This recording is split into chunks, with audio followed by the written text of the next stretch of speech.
Good morning, boys and girls. Today is our assessment practice for topic 15, and it's page 605. You're going to want your quadrilateral chart that we made last week because it's going to be very helpful as we answer these questions. So let's get started. We're looking at number 1. It says, what other category does a parallelogram fall under? Well, here's a parallelogram on our chart, and if we look at what category is above it, what do you see? Quadrilaterals. So, quadrilateral because it has 4 right angles. Well, now let me think. A parallelogram is a quadrilateral, but has no right angles. So it cannot be that one. You got to be careful there. It might try to trick us. So just because it's under the quadrilateral, look at their reasoning. It does not have 4 right angles. B, a square because it has 4 sides. Well, no, a square is actually falls under a parallelogram. So it cannot be that one. A quadrilateral because it has 4 sides. Well, it is a quadrilateral and it does have 4 sides. So I believe that one's going to be it, but let's read our last option too, just in case. A rhombus because all 4 sides are the same length. Nope, opposite sides are the same length for a parallelogram. But not necessarily all 4. It could be all 4, but does not have to be. So that one is wrong. So yes, letter C is our correct answer. Let's look at number 2. Use the words in the box below. Write the names for the shapes in the correct columns. All right, so here are our words: a rectangle, rhombus, a square, and a trapezoid. So we're going to look at whether they're parallelograms, quadrilaterals, where would they fall? So the first thing I'm going to look at is a rectangle. Now, I know that a rectangle, it is a quadrilateral, but it is also a parallelogram. So for a rectangle, I'm going to write it under both spots.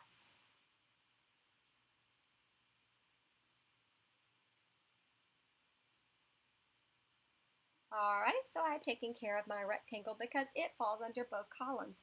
A rectangle is a parallelogram, which is also a quadrilateral. A rhombus. Well, let's take a look. Is a rhombus a parallelogram? Yep, and all parallelograms are quadrilateral, so that rhombus will also fall under both spots.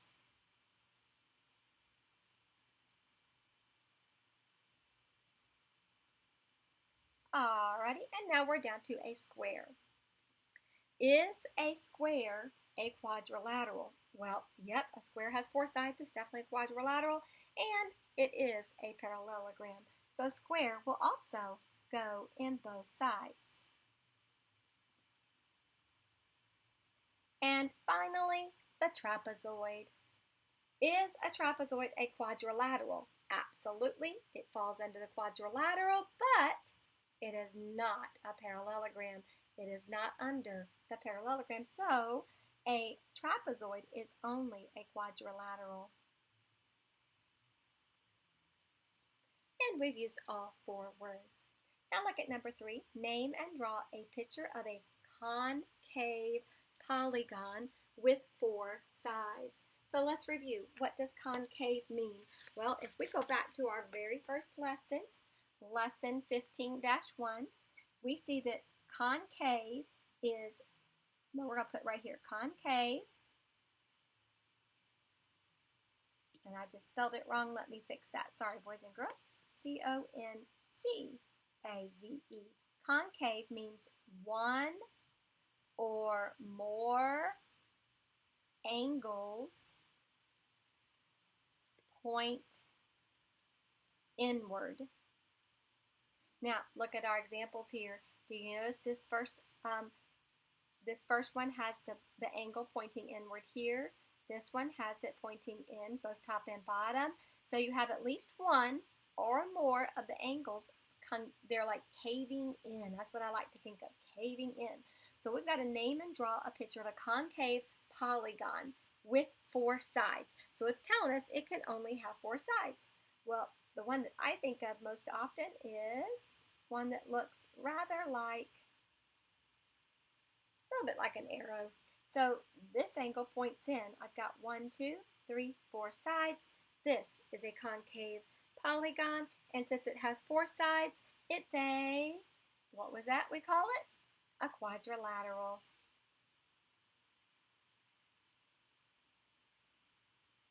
Now, just because I want you to have both definitions on your practice page, what is the definition of convex? So I'm going to put my line right here. So convex. Well, if we go back and look at that one, it says all angles point outward. Notice our shapes that are pointing outwards. So convex is all angles point outward. Alright, and an example of that, we could make kind of like a kite. A kite would have all angles pointing outward. Now, let's take a look at number 4.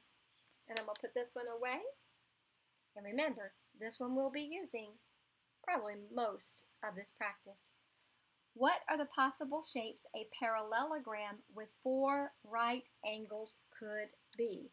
Well, if it has 4 right angles, that would mean it has that perfect little inside square, making a perfect right angle or a 90-degree angle. And what are our options? It could be a rectangle because it has 1, 2, 3, 4 right angles, or a square, 1, 2, 3, 4 right angles. So we're going to write rectangle or square. Alrighty, number 5. The shapes are sorted into 2 groups, circled and not circled. How are the shapes in the 2 groups different? So we've got to compare these circled shapes to the not circled shapes. So let's see. When I look at the circled shapes, do you notice something? I notice something about every one of them. Every one of these has at least 1 right angle.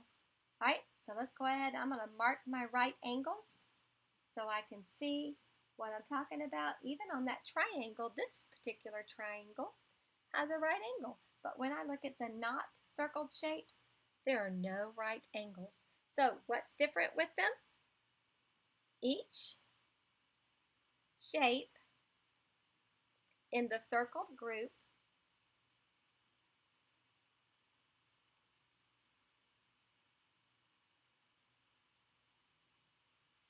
has at least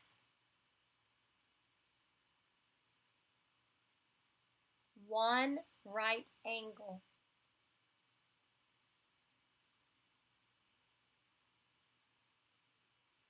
Period. And then we have to we're contrasting it. So what about that other group? Each shape in the not in the, let's just say the other group. In the other group, that'll be easier.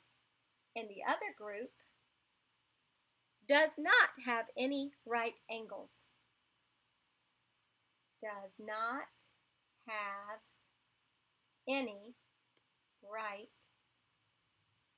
angles.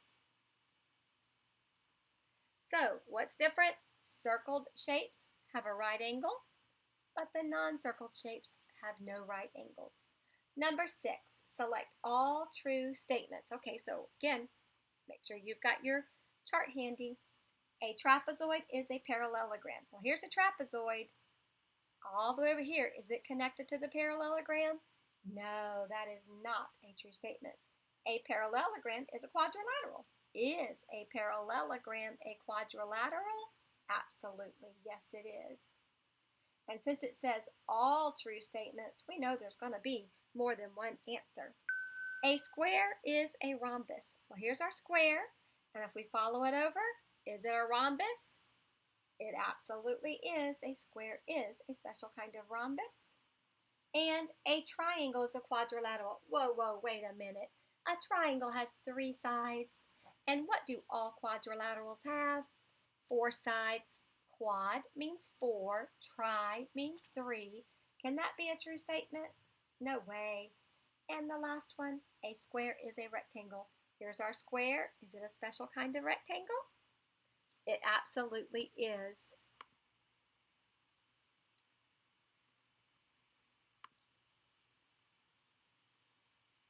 So, we are going to fill in that space and turn over our paper. What two quadrilaterals did Kim use to make the rug design? Well, when I look at these, I can see there's a trapezoid. So trapezoid and a parallelogram. Two pairs of sides that are equal, but not all four. So parallelogram.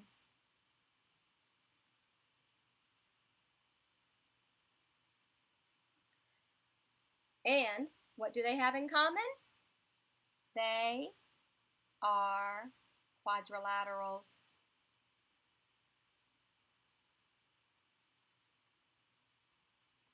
Look at each group for number 8. Group 1, Group 2. How are the two groups alike? Well, when I look at these two groups, I can see they are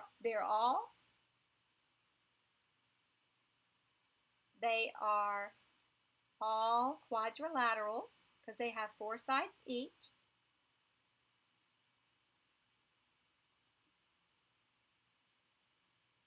And when I look down here, what's different about them?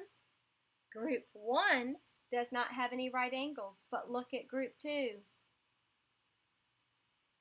Group 2 does have right angles. And Group 1, no right angles. So Group 1, no right angles. And Group 2 has all 4 right angles. Alrighty, and we look at number 9. Which statement must be true about a rectangle? Well, here's our rectangle. Let's refer back. It is a parallelogram. Is it a parallelogram? Yes, it is. Is it a square? No, a square is a rectangle, but not all rectangles are squares. Is it a trapezoid? No. And is it a rhombus? No. Is a square always a rhombus? And the answer to that is yes. Every square has 4 equal length sides. So all squares are rhombuses. And we're not doing number 11. Now, boys and girls, I want you to make sure you have this chart. If you've not already made it, you need to make sure you pause and make that chart because you're going to need it for the test on tomorrow. Your homework is going to be page 602.